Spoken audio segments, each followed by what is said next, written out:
Before we get started with today's episode, I wanted to share some amazing news about a resource that I just created that I know you're going to love.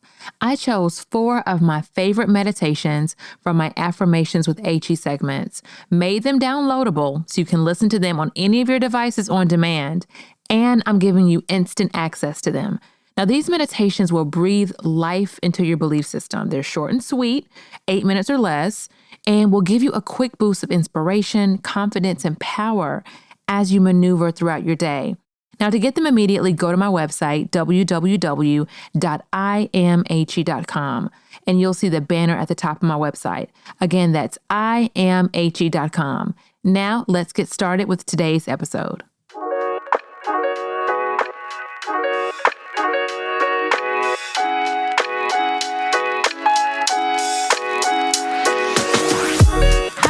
I'm Achie, speaker, coach, and entrepreneur. I'm also a wife and mom to the Seans, my brilliant hubby, Sean Sr., and my vivacious toddler, Sean Jr. I am a perpetual student to this thing called life, and boy, has life taught me some lessons. What I absolutely love is helping you to identify and debunk the limiting beliefs that cause you to hide from your awesomeness. It's time to reprogram your thinking. So settle in, get comfy, and let's girl talk, just you and me. This is the I Am Achie podcast.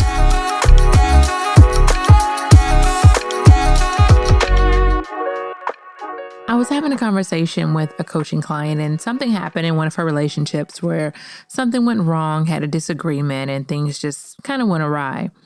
And she was in a space where she did not want to reconcile the situation with the person that she was in a relationship with.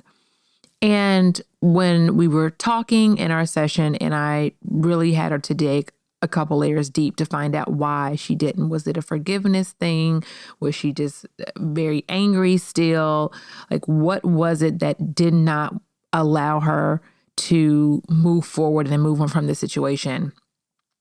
And she told me that she was embarrassed. And I said, embarrassed? Embarrassed because of what? Well, there were a few people who found out about what happened with her and her relationship.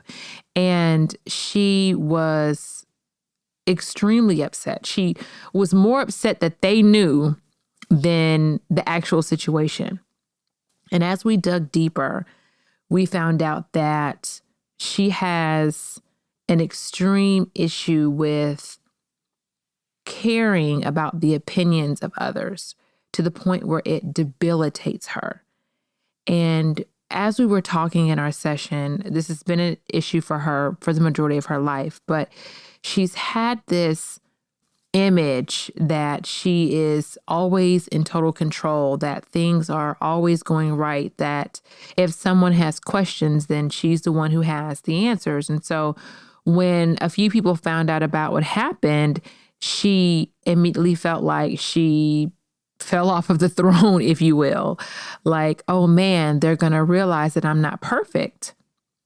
And so we talked about it, and I realized that this is more common than we may think or believe, because I had several other conversations, non-related, and the same theme kept reoccurring, that so many people try to control the narrative that other people have about them. And so today's episode is going to talk about how to process outside opinions, okay? Because I'm not going to pretend that we can ignore everyone's opinions, right? Like, sometimes other people's opinions actually do matter. If there's someone who's close to us, someone who's in close relationships, someone who knows us well, and someone who really has a perspective on us in our lives, you don't want to shoot their opinions down and act like it doesn't matter if it's not your own, right? And it's also great to get outside perspective, looking on the outside in. Sometimes it's hard to see the picture when you're in the frame, so you may not be able to see yourself, but those close to you may be able to see you and offer you some information or some perspective about who you are, how you're showing up, maybe something you're working on, whatever it is. However, there are situations where there are people who are not close to us, or people who we don't allow to speak into our lives, or people whose opinions we really don't care about. Or I'll say this, we really shouldn't care about. but we allow those opinions to paralyze us, and it makes us freeze and stand still in what we're doing. And I told my coaching client, whenever you get to the point where you want to control how someone feels about you and how someone perceives you, you are also trying to control their lives. And she did not agree with me and could not understand why I said that. But I'm going to tell you how I told her. Whenever someone shares an opinion about you, that opinion goes through a filter. That filter is their life experiences, who raised them, where they grew up, what they were taught, what they believe to be true, what they believe to be a lie, what they believe to be right, what they believe to be wrong, what perception they have on reality, what perception they have on God, what perception they have on people. Like, it goes through all of those filters, what perception they have on themselves. So whenever someone gives you an opinion, especially if it's an unwarranted opinion, but most of the time when an opinion is given, it goes through all of those filters. And unless you have created them, it is impossible for you to manage their opinions and expectations of you. You just can't. Because if someone has a complete different belief system as you, and then you do something that's outside of what they believe, they're going to automatically perceive it to be wrong. So then you live your life with the anxiety of what they think, and you don't even realize that you live under two completely different belief systems. So you have to understand and put into proper perspective whose opinion that you will allow to permeate your life. Whose opinions really do matter. Is it your friends, your spouse, your parents? Like, that's fine. Because when they give opinions, even if it's a little hard, now here's the other perspective. Here's the flip side. Sometimes we get opinions that we actually need to look at, and we like to just disregard them because we say, I don't care about anybody else's opinion of me. Here's the deal. The way to process that, the way that I process that, if it's someone who's close to me, someone who knows me, who loves me, who has my best interests at heart, and they have an opinion of me that I don't like, I first ask, is there any truth in what they just said? I don't ask them, I ask myself. And this is not a conversation you're having with them yet. You're not asking them, is this true? This is something you're asking yourself, by yourself in your quiet time, because that is where you're most honest with yourself. That is where you should be most honest with yourself. So you're quietly asking yourself, is there any truth in that? And then you can go back and talk to them about their experience with you, about how you made them feel or what you said or how they came to the conclusion, and talk it out from there, and not to just disregard what they said because maybe it's not what you want to hear or it's not what you expect. Sometimes it can burn a little bit, but those are the things that help us grow and to propel us forward. But I find that many people don't do that because if you have that hard conversation or if you accept a tough truth about yourself, then you're going to instantly be seen as this person who's not perfect. You will instantly be seen as someone who doesn't have it together, someone who's not likable, someone who's not good, someone who has flaws. But that's all of us. It's absolutely all of us. And we're afraid to show that. So as I was talking to my coaching client, I asked her, like, what does it mean to be perfect for you? Like, why do you think you have to hold this perfect image of yourself? Why do you have to control everyone's narrative? You think that's what you're doing. You're not doing it. But why do you feel like you have to control everyone's narrative to keep this perfect image? Firstly, everyone knows that no one is perfect. Everyone knows that we all have flaws. Everyone knows that we all have shortcomings. That is the human experience. And gone are the days of us pretending that we don't have these flaws, that we don't have scars, that we don't have sour patches in our personalities and gaps in our thinking. Like, gone are the days, right?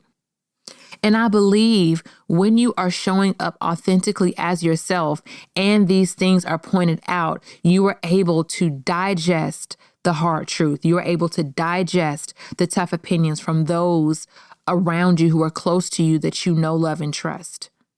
And that's the difference between processing others' opinions and having the blanket statement of, I don't care about anyone's opinions, because you should, but not to the point where it should paralyze you. So like I said earlier, where I left off, if you ask if there's some truth in it, asking yourself, if there's some truth in it, like I said, have the conversation. But if there's not truth in it, I still encourage you to have the conversation because, again, because of people's life experiences and their filters, they may have experienced you in a way that wasn't the most positive. But that, again, could be because of their own life filters. So having the conversation, you can say, okay, I understand why you said that. That's not what was meant. I apologize.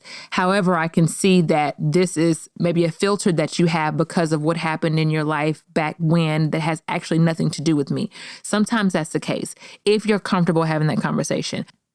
If you're not comfortable having that conversation, then you just have to do the work silently and say, I hear what they said to me. I love them still. However, I don't accept that as truth. I don't accept that as truth for me. And it's not personal. Their opinions aren't personal. What I feel, I'm not going to be offended by what they said and take it personal. It is just a difference of thoughts, a difference of opinions, a difference of life experiences. That's all it is. Nothing more, nothing less. And when you do that, not only do you instantly release the person, you also release yourself.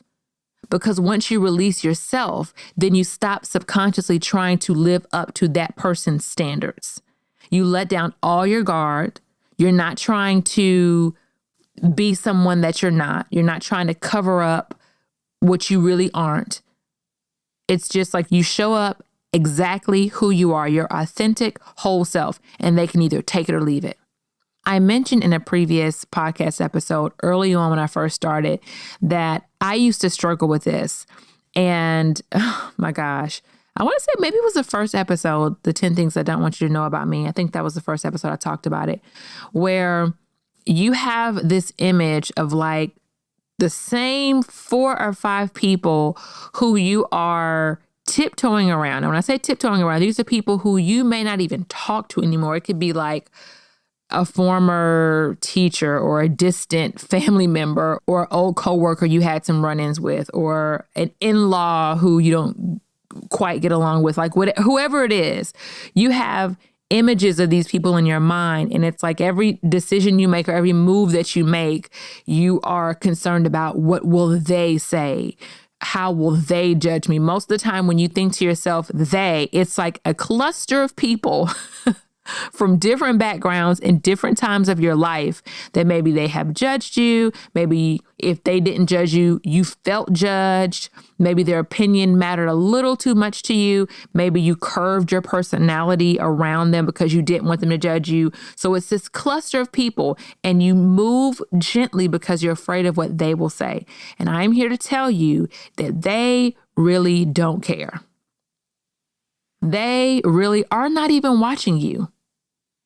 And if they are, so what? You are not called to be perfect. You are called to be unstoppable. You are called to be amazing. You are called to be powerful. None of those mean perfection. And you can be all of those things and be imperfect. So do not, from this point on, allow anyone's thoughts and opinions of you, even if they have truth to them, right? Like I talked about, even if they do, you don't allow that to paralyze you. You do not allow that to stop you. And you do not allow it to stop you from fully showing up as your authentic self. Because remember, you cannot control someone else's perception. If you have not created them, which you have not, you cannot control their perception because you have not lived life with them. You don't know the shoes they're walking in. You don't know the lens they see through. And because you don't know that, you cannot judge how they feel or what they see. You just have to make sure that you are not allowing it to paralyze you and that you are processing it in a healthy way. You get to decide whose opinions you accept. You get to decide that. There is no board in the sky that says you have to accept everyone's opinion and everyone's suggestions and everyone's advice. It's so amazing to me how people think that because they say something to you or offer advice, that just because they say it, you're supposed to do it. No. And you can smile and say thank you or not say anything at all and do what you choose to do that is best for you. So that is all I have for today's episode. You know, I create a lot of my episodes based on real conversations, real coaching sessions, real interactions I have with people. And after I talk to about 4 people at different times and the same recurring theme of being so concerned what people thought to the point of stopping in their tracks, I said, you know what? This has to be talked about. So I hope you all enjoyed today's episode. If my content has been inspiring to you in any way, shape, form, or fashion, and you like to support my work, I'll always say yes to a cup of coffee. That link will be in the show notes. Also, if you like to keep in contact with me outside of the podcast and social media, my email list is the place to be. Visit www.imhe.com/let's connect. Again, that's imhe.com/let's connect. Remember that I love you, I see you, and I want you to win. Oh, and don't forget to go to my website and grab your free resource. Talk to you next week. Bye for now.